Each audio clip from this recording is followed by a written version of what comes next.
Hey everyone, this is Corinne Lafont, your favorite radio host, your only radio host, and favorite girl, of course, broadcasting to you from the lovely island of Trinidad and Tobago in the Caribbean, on Between the Lines. And I always start my show off with gratitude or thankfulness, as some may say, and it's beautiful. Even though it's overcast, it's beautiful, it's cool. After this episode here with my lovely guest who looks almost like Superman, I think she's related to him. The first Superman, the only Superman ever. Okay, Christopher Reeves. Everybody else is a fake Superman, just to let you know. Yes. So I am having a wonderful day and it's overcast. And I think after this episode, I'm going to just do a little self-love. Yeah, and just take a little nap and meditate and just relax. Everybody needs to do some of that. Give gratitude back to yourself. Be thankful to your body. Be thankful to you. You keep giving, giving, giving. Give to yourself. Stop pouring out of you all the time and give to you. Yeah, I have Sarah Katz on, and I'm going to tell you her bio and what she's doing is really crazy. I mean, the things she's doing, you wouldn't match her with what she's doing. Believe me, I don't know. It's the superwoman in her, I suppose. Well, let me tell you a bit about Sarah. So she supplements the creativity of fiction with a quirk of satire. Outside of writing, she works in cybersecurity and occasionally gets lost out in nature or on Wikipedia. Who does that? Only cybersecurity people do those things. Yeah, so welcome, Sarah, to Between the Lines. Thank you for having me. Yes. So you're in cybersecurity. Tell us a bit about that. What do you do in cybersecurity? Dealing with the World Wide Web, keeping away all those freaky stalkers, crawlers, people who are trying to take advantage of our identity, stealing our credit card, hacking into our Facebook. What? So basically all of the above. My team is responsible for protecting both corporate and customer data. So we protect against all manner of threats, from ransomware to phishing campaigns to anomalous host and network traffic. So it's just a wide range of threats. So it's like a matrix kind of a thing you're in. You're just watching numbers and things going up and down in green. What?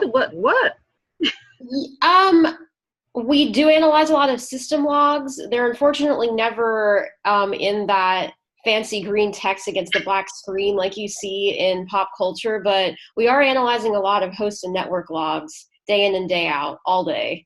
Wow. And you find that exciting, being in the matrix with the numbers running up and down, and what do you call it? System logs? I mean, it has a name.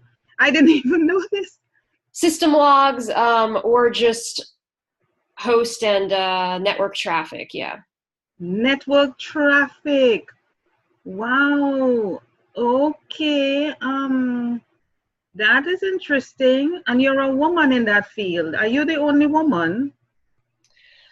Not currently. Actually, I was the third person to be hired on my, the third woman to be hired on my team. But after me, they hired quite a few more, about 4 or 5 more ladies. So they're really trying to balance out the industry a little more in terms of gender. Nice. And what sort of background you need to have to go into cybersecurity? So typically they like you to have a background in computer science. I myself have a background in counterterrorism. Counterterrorism. Listen to me, little you, Sarah Katz. What are you doing in cybersecurity and terrorism? What interests you about this? What is it? Well, I have family in Israel, so the issue of war and terrorism has always been really personal for me and really close. But when I attended university, I really wanted to branch out and study how terrorism applies beyond the geopolitical realm. So that's how I discovered cybersecurity, and that terrorism is definitely present on the web as well. Wow. What can you teach us about that? Just tell us 2 things that you can tell us that would interest somebody like a lay person like myself, that will make us jump off our seats. What is so exciting? What has hit you one day or at work and you've seen something really, really out there? I don't know. Cybersecurity and terrorism. Yeah. 2 things I can think of straight off the bat. So I can think of a fun fact. Yeah. About over 90% of cyber threats worldwide begin with a human error. So that's typically a human being clicking on a link in a phishing email. That's actually can spread to and cause about 90% of cybersecurity issues worldwide. So that's a fun fact. Just whenever you receive an email and you're not sure who it's from, make sure to not click any links or download any attachments in the email. So that's one piece of advice that could apply to probably everyone in and outside of the IT realm. Something that I've seen personally is we once had a customer attacked by over 5,000 external IP addresses at once. What? And that's like a high-end emergency in the cybersecurity world. How did you know that 5,000 people were attacking the person? What does that look like? That looks like your network security logs are blowing up. You mean the green things on the black screen, like the the green things. The green things. Yeah. Yeah. They're just going crazy, like rows and rows. Whoa. So, what do you do in a case like that? We go ahead and have the company who's being attacked, the target. We have them what's called blacklist those IPs, which means that the IPs will be blocked from their network. Okay, but how would somebody, that particular individual or company, be targeted by 5,000 people just like that, just on a regular day? Why? Well, what generally happens is what's called a botnet, which is basically it's what it sounds like. It's a malicious cyber attacker that's basically a robot. Yeah, a little creepy crawly. Exactly, and those bots can like just broadcast many attack attempts in a very short time frame, and basically that's how you see so many IPs. So they're not individual users like human users, they're actually robots. Wow. I'm going to ask you a personal question here. You're on my show, I could ask you anything. When you're talking to guys, and you are a beautiful woman, young woman, intelligent, you're in cybersecurity, terrorism, how do you relate with a guy with you? I mean, what's the language you all speak if he's not, I don't know, you're talking to a guy, he's approaching you. What do you say? Well, and you tell him cybersecurity and he's like, what the hell? You know. I mean, I live in the San Francisco Bay Area of California, so there's a lot of folks who work in the tech industry here, but you're right. Outside of the Bay Area, it might be a little more difficult to relate to men. Yeah. I do have a boyfriend, and he works in IT as well, so that's probably how we're a little more parallel. He doesn't work in security, but he still works within IT, so that helps make it a little more relatable. Yeah, but it can be a bit challenging, as you know, yeah? Oh, yeah. Wow. That's interesting, but I find it interesting in a good way, though. It's not to mean anything negative, but it's in a good way. Sure. Yeah. So, thank you. So you're into sci-fi, and I'm thinking all of this led to you being into sci-fi, because we switch from the Matrix to all sorts of things, which is sci-fi. And I will tell you honestly, I believe we're in a matrix. Seriously, we are in a matrix. I've heard that, yeah. Yes, we are in a matrix. We are programmed, and some people are plugged in. Some people are free. Yes, some people are plugged in, some people are free. Some people who are free want to go back to the custom, to the matrix, because they just can't deal with the freedom, the life, that they are not accustomed to. And some people want to get out of the matrix and live a free life because they're just so tired of the programming. And I mean, we're talking your language here, programming and stuff. So I'm saying to myself, plus of course you're looking at Israel, your background and what has been happening in terms of terrorism. And I'm saying to myself, wow, you really have a wealth of information. Not that you've read in books or anything, you've lived it. You breathe it in terms of your job. It's part of your DNA through your family and what you observe in the world. And so it should be easy for you to move into us to being a sci-fi writer. Yeah. Absolutely. Yeah. I find, you know, when you look back, I'm a Star Trek person. I don't know if you used to watch Star Trek. Absolutely. Of course, Captain Kirk is the man. Okay, he is Yeah. the man. Just like Christopher Reeve, Superman. There is no other captain but Captain Exactly. Kirk. I don't care if Jean-Luc Picard heard me. Picard, yeah. Yes, Picard is I love him. Yes. You know, he's handsome. The accent alone will make you melt. But he needs to know that Captain Kirk is the only captain of the SS Enterprise. Mm-hmm. Well, actually, my favorite Star Trek series is Deep Space Nine. I feel like it's the series that like the fewest people know about, but Yeah, I don't remember that. That's a recent one? it's the most recent one before Star Trek Discovery. So it aired from 1993 to 2000, I believe. That's It was recent. on for a while. I know Star Trek from, I'm not going to say the age. I'm not going to say that. I'm not going to say that. But I will just stop at, I know Star Trek. Okay? Not the modern day, you know, I know his Geordie, the one with the thing across his eye. Yeah, with the glasses, yeah. Yes. You know, and the doctor, the original doctor and stuff like that. Not the make believe ones that came up in the most recent times. I know the original Star Trek. Yeah. Kirk and Spock. Yes, Mr. Spock for you, Sarah, Mr. Spock. Yeah. It was a while ago, yeah. Yeah, Mr. Spock. Is he still alive by chance? Leonard Nimoy? No, I think he passed away a few years ago. I think so. But he was a brilliant one, though. Very, very intelligent man. And also an author, too. Yes, I read that. Yes.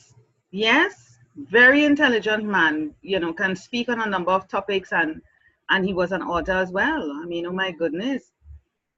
So I'm thinking, when you look at those shows now, or any young person looking at those shows now that never grew up in that era, a lot of the things that they spoke about that you think is quote unquote sci-fi is actually in existence today.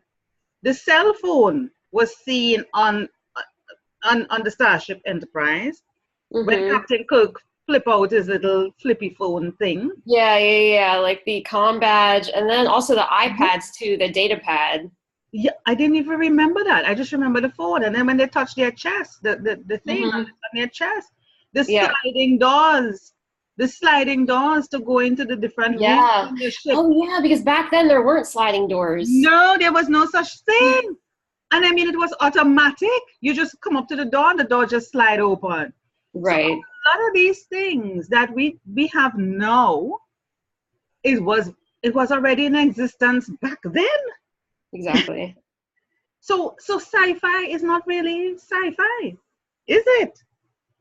I mean, in general, the saying goes that magic is just science we don't understand yet, right? So, I mean, technically, like, I'm a big fan of theory that the gods that were worshipped by primitive cultures are actually probably just highly advanced entities. And that's definitely a project or a theme that I like to touch on in my writing. Wow. I mean, I looked at your trailer and I want to just show a clip of it in a little bit. You know, and I looked at it, but that was some time ago, and I was like, what the hell? This thing, you came up with such a concept. Yeah. That it seems so real. It seems so real. You know, were you the woman in it on the ship? Who was the woman is it on the ship or where she was? So there were two women in the trailer, and they were actually actresses. Okay. So you are not acting in your own trailer? No. Oh, you're not an actress. You're in cybersecurity. So yes. So what motivated you to write? This is your first book? This is my second book, but it is my sci-fi debut. Okay, fabulous. So what motivated you to write these books and to go, I mean, well, we know why you were led into sci-fi, but what motivated you, inspired you to go into that? So mainly the themes of human evolution against a backdrop of technological advancement. And I was definitely inspired by the cutthroat technological progress within the Silicon Valley and the greater San Francisco Bay Area. But I've also been inspired by just observations across global industrializations and how that tends to impact society, like how it can leave a lot of factions of society in poverty. I find that very interesting. You know, a thought ran across my mind, and I'm thinking, look at where we are today with technology. Back in the day, whenever that day was, whether it's 2010, because technology is relatively new when you think about it, Right. The internet, the computer is relatively new. As much as we are using it every day, and it's like, it seems as if it's been around for centuries. It's just the other day. And I'm like, look at the difference. You are in cybersecurity. This is a term, this is a job that never existed before. Right. So it's creating avenues and opportunities that never existed. And I'm like, would you have ever realized that let's kind of go back in the past, jump in a time machine and go back in the past, that this would have been forthcoming 10, 20 years later, that there'll be such a thing as cybersecurity or terrorism on the internet or on the World Wide Web? Honestly, possibly, but I may have not projected that far into the future in terms of like how successful these hackers would actually become so quickly. Yeah. So we are here now in the present, 2019, April 1. You have seen, how long have you been in cybersecurity? About 3 years now. 3 years. And you're writing about sci-fi, and you're talking evolution of humankind and AI and technology and stuff. What do you foresee in the next 10, 20 years? What do you think the world is going to look like? Our life, quality of life, humans, evolving. What do you see? That's a good question. I foresee the endeavor towards facilitation growing a lot more in the next generations. That's to say, like travel, for instance. I do think that there might be some attempts with teleportation and experimentation therein. I really foresee just a lot of human activities being more digitized. I just really think that more and more things are going to go online. Like, I don't know, maybe around 10, 20 years ago, email was still relatively new, right? And obviously prior to that, it was only snail mail, what we now call snail mail. And I don't know, like in a way, like back when the first Star Trek series was on, that probably wasn't even, like email wasn't even that immediately conceivable right at the time. So it's just crazy how many things are growing. Personally, I think that they're probably going to try and digitize travel as much as they possibly can, because I really feel like due to the air pollution, the industrial congestion in many, many global cities, I really think that they're probably going to try and the cost of travel as well is quite exactly prohibitive to travel. But you mentioned teleportation, and the immediate picture that came to me is The Fly. I'm sure you've seen The Fly. Oh, I know, it's horrible. It's horrible. I will never forget that movie. And I'm telling you, I watched the original Fly. Okay, the original Fly, the black and white. Okay. And I saw the Oh modern yes, because version. they did. Yeah, yeah. Yes, Was they it did like a it classic over. horror? Yeah, they did it over and they had spin-offs. I think the son followed in his footsteps and all of that. And Yeah. it wasn't pretty. It wasn't pretty. There was a lot of messing up, a lot of icky stuff. Okay? Yeah. Honestly, I think the only factor that's been holding them back from like trying it more Yeah. profusely and like quicker is that they're afraid of something like that happening.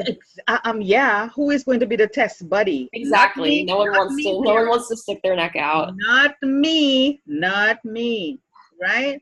And the only way, the other thing that I also remember with teleportation too is even on Star Trek, because they would say, "Beam me up, Scotty." Give me Beaming, a whole yep. beam me up. Yeah. So they're gonna just, and you just used to see these little particles just show up, and then they end up somewhere else on another planet or down wherever or whatever. That was, Crazy. yeah. Like, how do you know that the particles are not going to reassemble wrong or reassemble in the That is wrong what I'm place? saying. I ain't It's doing that. No, I'll stay old school. I'll stay old school and take the plane. And if there's no plane, exactly no just take the plane. Yeah. problem. Just fly. That's if that option is available when the time comes, my dear. We don't know. Planes might be obsolete. Exactly. Just like how you show a young person now a CD or a diskette. I don't know if you know about that, but you show people a CD or a diskette. CD-ROM, cassette tape. The cassette tape, yeah. They'll be like, what the hell is that? They've never seen that. How do you use that? And that wasn't long ago. A CD Yeah. wasn't long ago. The No, cassette it's like 10 wasn't long years. ago. You used to have to take your pen or pencil and twiddle the thing around if it Yeah, unraveled. exactly. In the holes. And the Yeah. whole, right? And I mean, that was fun. That was fun. But they are Mm-hmm. like, yeah, or even to use a phone. Now everything is touch tone. Well, now it's not Yep. even touch, it's swipe. Touch You know, screen. you, Yeah. you swipe. Long ago the phone was rotary dial. If I were to call you, I have to go through stick and go Yeah. right Yeah. or Yeah. The wheel. left. I would have to, the length of time it will take me to dial your number. Yeah. Is a It's they LinkedIn recently was there was a video circulating about two 17-year-olds, right, in 2019, who Mhm. were tasked with trying to use a rotary phone to dial, and they it's like it took them over 15 minutes to finally figure it out. It's just, and it's funny because, like, they say that like folks today have the strongest grasp on technology, right? And like this Yeah, intricate technology. But then it's like folks from today are actually used to things being pretty easy yeah. because like back then you actually had to like, manually do a lot more. Exactly. And you have to figure it out. You have to think. But Right. now things are like, I don't need to think. So your brain goes into atrophy. You don't need to think. Yeah. Everything is spoon fed to you. You're not working the muscle. So you're put in a situation where you're not even to figure out what's going on. You're like, oh, help me, damsel in distress kind of behavior now, because you're like, what am I going to do? You throw up your hands. Somebody else, you throw Exactly. them on a deserted island and they're able to like, okay, this is what we're going to do. Let's see what's around us. Let's survey the land. Let's Mhm. do this or that. The other person might be sitting down waiting for a ship to come in to come Yeah, and exactly. save them. You know, you know, Yeah. it's crazy. It really, Complex. while technology has really come into our lives to be a good thing, there's also the bad in it, Of where it course. creates a sort of laziness, a lack of thinking, that sort of thinking that will empower you to know what to do in a situation, as opposed to just throwing up your hands, Right. and giving up. I find there are too many people giving up easily because it's you know they're just not required to think. They just give up. you know because Exactly. it's not laid out there for them. But it's, Yeah. it's amazing. I mean, sci-fi author. So somebody who wants to write sci-fi, give us some tips as to what would you say to an up-and-coming sci-fi author. What are some things that you would share? Give us about 3 top tips. So the first top tip would be do your market research, because while your mind may be brilliant, sci-fi and fantasy too, just like those world building based subsets of genre fiction, um, they have a lot of creative minds, but even so, the possibility that your idea will overlap with someone else's at this point is pretty high. It's a high probability. And so my first tip would be to do your market research first. If you have like a brilliant idea, that's great and you should be excited about it, but just conduct a generic search online. Make sure that it's not like that your idea isn't identical to the same premise as far as you can tell, pretty much anything else out there, at least like, something that shows up in a generic search. Second would be definitely have at least 2 people, what's called beta read your manuscript. Yeah. Which basically means to proofread, not only for grammatical errors, but also for continuity.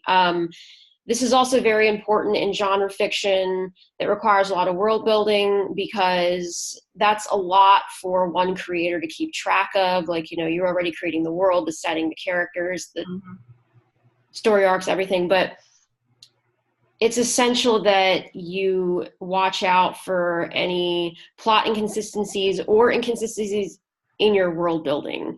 So it's really helpful to have at least 2 fellow readers review your manuscript to make sure that you don't have any continuity issues. The third is know who your audience is. Sci-fi in itself is pretty diverse. So like, you can have sci-fi that focuses on evolution, genetic engineering, artificial intelligence, space travel. Is it going to take place on one planet? Is it going to take place on Earth specifically? Or are you going to completely construct your own world from the ground up, which is what I do for Apex 5? Are you going to focus your story in outer space? Is it going to be like a space opera, like Star Trek pretty much, or Star Wars? Actually, Star Wars is technically, I say it's space fantasy because there's a lot of mystical stuff that's not explained in science, but still it's considered like a space fantasy opera. So it's like, what story do you want to tell and what type of audience are you targeting? What sci-fi related interests are you targeting? Yeah. What's the age group that generally would have an interest in sci-fi, you think? Wow. Again, probably would depend on the subset of sci-fi. Is it artificial intelligence? Is it space opera? Generally, I could say it could range from like 10 all the way up to like 90 years old, or like, when you're too old to read. Yeah. A wide range. Yeah, a wide range. Yeah. So tell us about Apex 5, and then what I want to do is switch across. Give us a summary, just a blurb on what Apex 5 is about, so that by the time you share that with us, I can be switching over to show a little trailer clip of what the movie is about. So tell us about that. So it's only a book right now, but I do have the book trailer is called a cinematic book trailer because it's crafted in the style of a movie, and it's to make it look impressive, right? And it's because it's going to be a movie. That's why. Thank you. Yeah, that's actually another tip. If I could recommend a 4th tip to authors is, if you have the means to, have someone develop a cinematic book trailer for your book, because it really helps potential film producers and directors visualize what your story could look like on the big screen. Yeah. Which is very helpful. Yes. Apex 5. So a blurb, it basically follows 5 nations on this planet, and it's one planet, but they call their world the plane. The plane that we are going to take instead of going through the teleporter. The teleportation. Yeah, so there are 5 nations. Within the past 30 years, there's this one nation called Tibira, which has somehow obtained extremely advanced technology very quickly. No one's sure how when the story starts out, but Tibira's main goal is to try and eradicate religion from the rest of the plane. Now, this is an issue fundamentally because this planet has 5 colossal megastructures that are spaced out across the globe. And for as long as any of the nations have records of, all of them have actually developed their civilizations around each of these megastructures, and they have worshipped these megastructures and attributed their existence to these unseen beings called the Zom. But in all of recorded history, no one has seen a Zom. There's one figure in particular who's supposed to be the face of the Zom, and her name is Echil, but there haven't been any detailed accounts of actually seeing her. It's just kind of like she's part of the mythology, but like, especially in present day, the nation of Tibira has adopted technology in place of religion, and they are trying to eradicate all belief in the Zom, all belief in Echil. They don't think that these megastructures should be worshipped anymore, and they are realizing their mission by setting a deal with the other nations. Pretty much you have to renounce your belief in the Zom, and if you don't, we're going to unleash this pathogen on you. So the pathogen transforms victims into acid-spitting, flesh-eating beasts every night. My God. Listen, I'm going to stop you there. Because what you're saying is not sci-fi. That is real life. Because you know that people are trying to curtail, to stifle, to make dormant people who are religious in whichever way or form. And it's control. I mean, in one word, that is what your book, to me, based on what you're saying, is control. Absolutely. That's all. Control in the hands of one person who wants to dominate you, control what you think, what you say, what you do, how you run your life. And that is what the world is about. Who is going to be in control of the majority, if not all the people in the world, for whatever way, you know, that super force, follow our way, or this is what you have to face. Colonization and imperialism, yep. Yep. And right, and it goes all the way back to that. See, from the beginning of time, beginning of time. So as I say, the more things change, the more they stay the same. It just comes with a different name. That's all.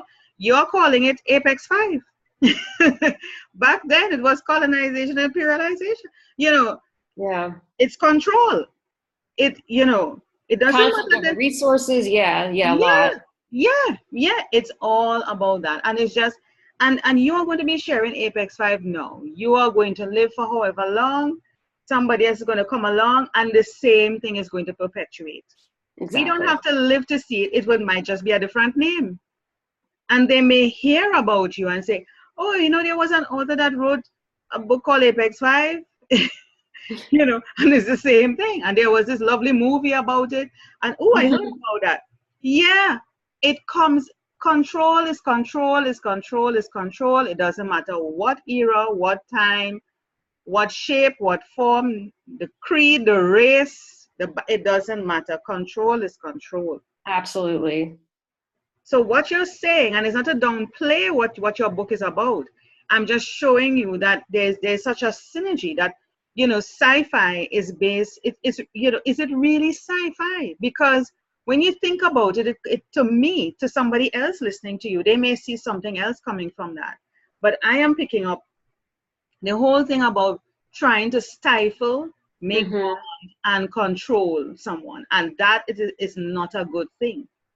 That is not a good thing. And a lot of things are not in records, just like how you're saying, you know, there's no record of anything, nobody has seen, but this has been your culture all your life. You have grown into something. This is what you know, this is what you believe, and then somebody's coming to tell you, no, don't believe that. This is no. Control. Very frustrating. Yes, control. And if you don't, the acid spitting, whatever, zombies or whatever. yeah, it's It's actually problematic though, because this pathogen transforms victims, but only at night, right? So it's controversial as to whether or not they can be killed, because it's not really like zombies, because zombies, like, once you're infected, you're dead and you're a zombie forever. But with these individuals, when they're infected, they're fine during the day. They're normal. So it becomes a moral conundrum then. Should we quarantine them? Should we kill them? That reminds me of the one with oh gosh, what's his name again? With the dog, when his dog got bitten. I'm sure you know that movie. He was the only I Am Legend. I Am Legend. Yeah. Will Smith. Yes, Will Smith. Yeah. Great movie. Yes. It's my favorite zombie movie for sure. Yeah. Yeah, that was something. In the day, it was just he and his dog, and when he lost his dog to the zombie, that really killed him. Yeah, that was because I was his only friend. But in the day, everything seemed fine and dandy. Yep, because when the sun started, when the sun is going down in the evening, that's when the action. You have to take shelter. Yeah, you have to take shelter. And what frightened him is when his dog ran in after and he was like, that was terrible. Yeah, that was terrible. And he had to kill his own dog. Yeah, that was something. So it kind of reminds me of that. The whole timing. In the day, you look normal. But you know what just occurred to me, Sarah? You wouldn't believe this. My spirit just said to me, there are people walking on this earth right now, without Apex 5. Right now, we are walking amongst people who look normal in the day. That's creepy. It is real. They look normal. Sarah, talk the truth. They look... People, if you just sit down in a cafe, or you just go out and you just sit down and observe, no judgment, no nothing. I'm telling you, there are people, they're just walking about. They seem normal, but they are not. I am telling you, they are not normal. And they think to themselves that they are normal. They think to themselves because, hey, I mean, what is their reference? What is their reference? It's all relative. Yeah. But I'm telling you, they're not normal. And put them in certain situations, you're going to start to see a different person coming out of them. Just like you would put any one of us in a situation. Different things are going to come out of us. To some extent it's normal. Yeah, who are you really? Who are you really? But generally, I think there are people who are like walking dead. They're like walking zombies. Seriously, they're just... they're not aware, they're not conscious in that sort of state of knowing who they are. And it's like, they're just like, you talk about bots, bots in the cyberspace, but they are bots walking on this earth. They're just like robots with flesh, like human flesh, but they are just robots. They get up, the clock alarms, they go to work, they do what they need to do, they come back. It's like the programming, the matrix, coming back to that, they're just programmed, and their life is like, it's just clockwork. You know exactly what they're going to do, or they know exactly what they're going to do at this time, that time. And if something ever throws them off, they're like, no, I can't do that. Change is a difficult thing for them. Working in the San Francisco Bay Area, there are a lot of folks who all they do is work in tech. And as far as I can see, that's pretty much their whole life. And I'm just like, so everything is organized, and it's organized by your job. So like personally in my office, there aren't really any other fans of sci-fi. And so I always get the sense that they don't really understand why I would write, why I would be an author. And they're just kind of like, that's a good hobby to have. And it's like, it's not my hobby. This is like arguably more of my life than my job is. Yeah, because you're different. You're not one of the walking zombies. So anything outside of the programming, you're like a freak. You're like, how could you be different? This is what we do in the San Francisco Bay Area. What do you mean be an author? What do you mean? What? No. Yeah, exactly. You need to fit into what we do here. Go to work, come home. Go to work, come home. This is our life. This is what we do. We are programmed, yes? The routine. Yes, the routine. So anybody doing anything different or acting differently, it will be like, no, your programming, you need to be tweaked. You you need to be fixed. It's crazy. It's crazy. And you know the funny thing about this here is that they see you as somebody that need to be fixed. They are not seeing that they need to be fixed. So they see you as strange, as crazy, but they are not seeing themselves as crazy. I'm proudly crazy. Yeah, yeah, yeah. I'm proud to be crazy. I'm proud to be different. Isn't that amazing? I want to hop across to your website. This is an awesome conversation. Sci-fi. Yeah. Yes. Let me see here now. Oops, sorry, I just blocked you out. Hold on. Yeah. There we go. Let me kind of shift you out of the way there a minute. Yes. Yes. So there is this thing. And see your name there, Sarah Katz, fitting in nice with Apex 5. It looks very sci-fi techy. When career mirrors are, where do I find the trailer? Is it that I click here? No. So the trailer is actually on YouTube. But isn't there something that I click here to get to it? I think I remember. Yes, here you could actually. I'm trying to find it. Yeah, this is my blog. Oh, this is your blog. Okay. So it should be in a different area of the website. I'm trying to see if I can. I'm not seeing any menus. Okay, so let me switch to YouTube and I can bring it up. So in YouTube, you could type in Apex 5. Mm-hmm. Yeah. Space, yeah, there, and then you might want to type in trailer after it. There we go. There we go. Okay, let me kind of big it up here. While bringing light to outer territories is a worthwhile mission. Surely there must be a limit to the power one empire can reach, lest a mission turn into an occupation. Perhaps, yes.